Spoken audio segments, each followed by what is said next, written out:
Welcome back to Unapologetically Woman. We're celebrating phenomenal women all across Kentucky who make no apologies for their perspectives or the impacts that they're making in the community.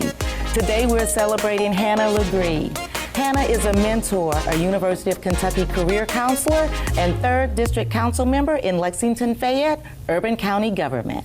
Unapologetically Woman, Hannah LeGris, that's you. Welcome to the show. Thanks so much for having me, Sharon. I'm so excited to be able to celebrate you today. Well, I'm appreciative of the opportunity. Well, let's talk about you. Okay. 3rd District Councilman. Yes. Tell me all about it.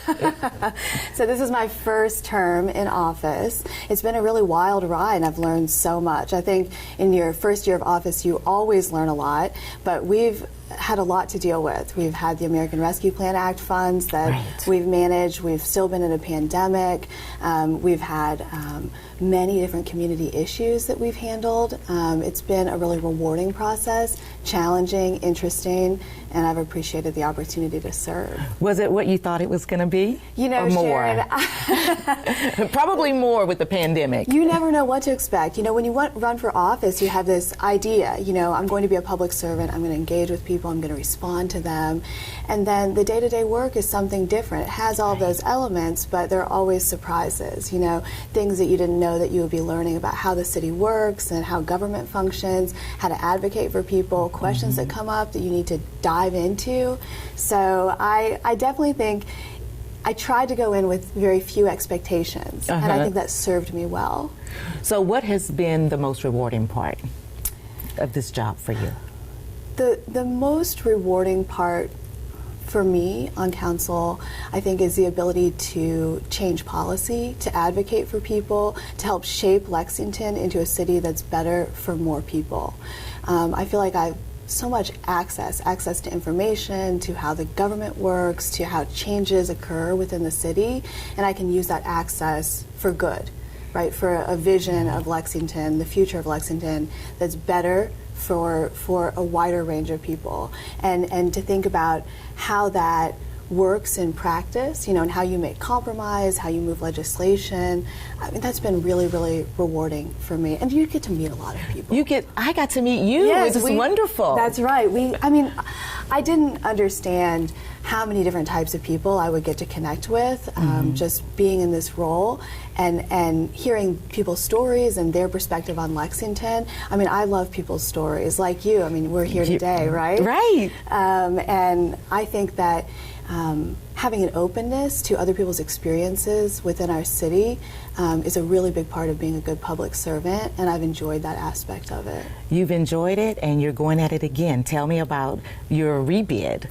That's right. I'm running for re-election. Now, the first time around, we had just a lot of kind of changes we had to make in the campaign, in that a pandemic started halfway through my first campaign. And in the second campaign... Did it go virtual right then, or how did that work out? Yes. I mean, we didn't know how long was this, pandemic going to last, right? We thought, well, maybe this is 2 weeks, just like everyone. Yeah. I said 6 weeks, and yeah. Yes, 6 weeks. Now it's like months. Oh, it's years. Right. I didn't even have social media as an individual before this campaign, and I said, "What is this Facebook Live?"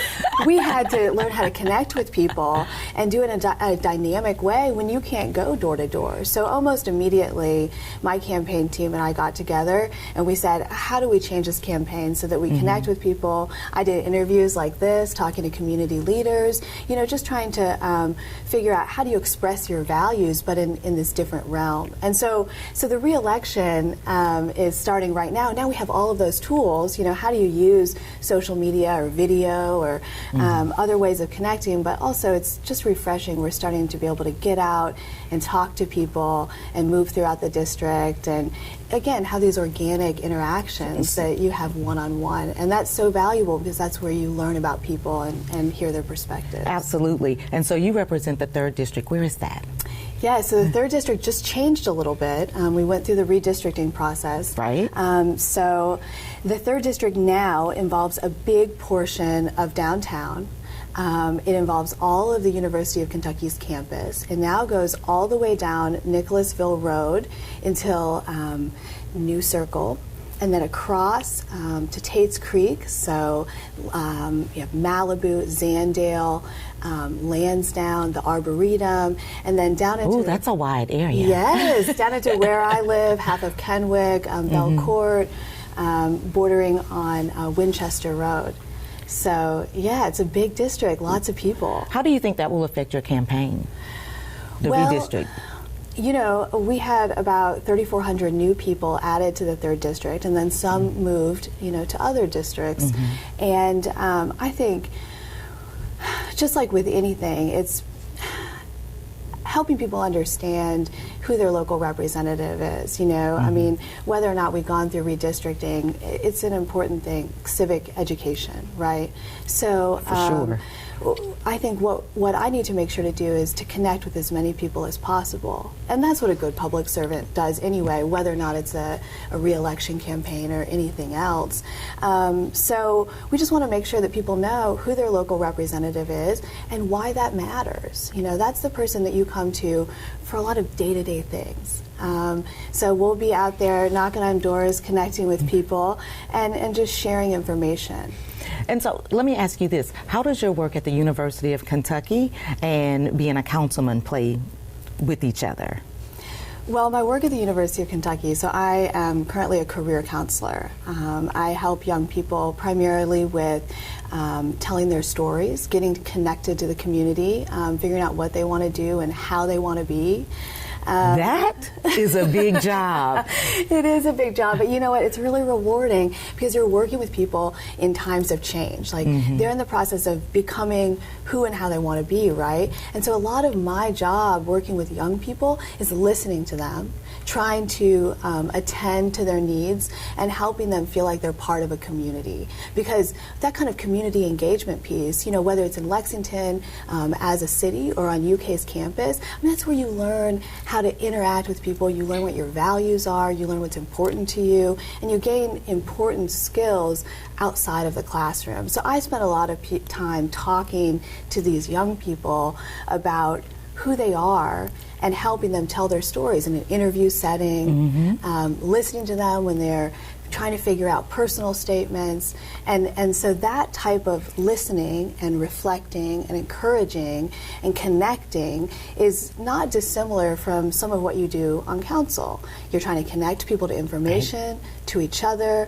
You're listening to their stories. You're a people connector for sure. That's something I enjoy. And you're helping more people feel at home in themselves and also within their communities. And you know what I think is so fun about this whole thing is the students nominated you for an award that you won. Tell us about that. That's got to feel special when it comes from the students. Oh yes, you know, you all had me kind of reflect on a little bit about my story, and I think one of the things that you asked about was this idea of like, what is an accomplishment, right? So my students a couple of years ago, they nominated me for an award, and it was basically because I was someone who's supportive to them, right? And when I think about what I'm most proud of, it's the time that I've spent investing in people. My students in particular, I think now in this role on council I get to invest in people differently, but I've spent a lot of time working with college-age students. And a lot of that is just being present and being curious about them. Writing them letters of recommendation, yes. Teaching them, yes. But I think when I think about educators who have made a big difference for me, these are people who I knew cared, people who are in my corner, people who were curious about me, and who helped me become who I wanted to be. And so that's a little bit about... Because that's a big deal. Well, that's a big deal, trying to help somebody figure out what they wanted to, you know, what they want to do, what they want to be. Yeah. Because I didn't always know myself, and I just kind of found my way. Me too. You know, but with having a good support system. What about your support system? You must have a great support system. You know, I was at a conference last week where one of the speakers talked about this idea of a success circle. right? So those are people who bolster you, who encourage you, but also who ask you tough questions. And I have people in my family, in my workplace, you know, my partner, other council members, people I can talk to process information, who can support me, but also who ask tough questions, you know, who push against and say, like, are you living out your values? Like, what does it mean to act with integrity? You know, kind of recentering, right? And I do a lot of that with my students, but we need that for ourselves. You know, I talked about my friend Ramla at work, you know, someone who's encouraging you, but is also says, you know, like, you need to check yourself. And I think we all need that. Yes. We all need that. Yes. Listen, if your person doesn't do that, that's not your person. That's right. You know, because you need somebody to push back.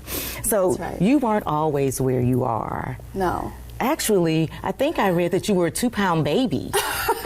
Is that true? Yes. Tell me about that. I was born several months early, and I weighed 2 pounds. So my parents always joked, they said, Hannah is a little fighter, you know? They said you had to overcome some challenges when you were young, you know? And you were born fighting. That's right, that's right. And I just think, you know, you said, oh, you know, you weren't always where you are. And to me, getting to serve and to be on council and do the work that I do, I mean, no one ever said to me until right before I ran, and I'm lucky that I had a council member who was really approachable because I could talk to him about it, but no one said, have you ever thought about running for office? You know, and so when I think about my legacy and what I want to do with other people, with young people, other people in the community, I want to ask more people that question.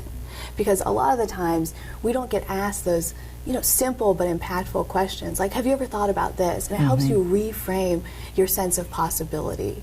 And I think that that is very, very important. Wow, that's very powerful. Well, let me ask you one more thing. Yes. Because look, we're almost out of time, but let me ask you. You have a purpose for cycling. It's a passion of yours. It's one that you advocate for. How did that come to be? When I first moved to Lexington, I got this bike. Right, it's really junky. It's a really junky bike. I still have it. I still use it. If it still works. Yeah, it's not broken. And I really enjoyed biking to get around. It makes me feel alive. Like, you get to be out in the community. You get to see things from a different perspective. And so biking is still one of my main forms of transportation. But it's also something that changed your life. That's right. So when I was 24, I got in this big bike accident. I was biking from my house to the University of Kentucky, and I was hit by a large truck. And so I was just going across an intersection, and it hit me, and my foot got run over. I'd been a big athlete, a runner, and it really changed my perspective. I had to depend on a lot of other people. You talked about that circle of support. And sometimes the people you think will show up for you don't, and all of these other people do. And that was a really good, challenging time for me, but a good time for me to think about what was important to me. Right? And to think about my priorities and to think about all the things I'd taken for granted. And it's something that helped me be rooted even more so here in Lexington, because I thought, you know, yes, I'm going through this really tough time, and I don't know who I am because I didn't know if I'd be able to walk. You're changing course. Yeah, bike. Of course, I can't run very well now, but of course I can bike. Like, it didn't affect my ability to bike, so I still ride my bike places because it's an important part of who I am, right? This idea of, like, getting back on the bike. It took me several years to do that, but, you know, thinking about that time, yeah, it's important to not take for granted the people who show up for you, right? And that is something that really stuck with me. And I also use that time as kind of this litmus test. If I find myself, I don't know, out of balance, like my values aren't congruent with what I'm doing every day, I have to think about, if you got hit by a bike or by a truck on your bike tomorrow, like, would you feel okay with what you're doing and how you're spending your time? And so it was good for me to have to go through that. Through that challenge. Yes, because it allowed me again and again to recenter myself. And I think that if we can all have something like that, if X thing happened tomorrow, how would I feel about how I'm living my life today type question, it helps at least me, be more congruent, right, with what I'm doing and my why. And see, this is exactly why you're in both of the positions that you're in at the University of Kentucky and right down there at LFUCG, because you understand and you get it. Well, thank you, Sharon. Hannah, I have enjoyed learning more about you today, but I'm going to give you the last word for young girls and young women that may be looking and saying, ooh, I wonder if I could do what Hannah's doing. What advice would you give them? I would say that the path isn't always clear. Your path isn't always going to be linear. You know, when I look back on my career so far, I mean, I've probably had 5 or 6 different careers, right? I've done lots of different things. And I think what's important is this idea of like lifting as you climb, right? Helping others, supporting others, and making sure to ask those small but important questions. Have you ever thought about doing this? Have you ever thought about running for office? And I want to encourage people to think about themselves as someone who could run for office and who could help other people in that process to affect change. And there are many, many different ways to affect change in your community. Being in office is one of them, but seeing something that you have a question about, right? Seeing something that you want to see done better in your community, you can do that. You can be that change in your community, and often it's incremental. So that's what I want people to remember. Thank you so much for being with us today, Hannah. I've enjoyed celebrating you. Well, thank you for having me, Sharon. I appreciate it. Continue to join us as we celebrate other women just like Hannah who are not giving up in the community and making strides. I'll talk to you soon.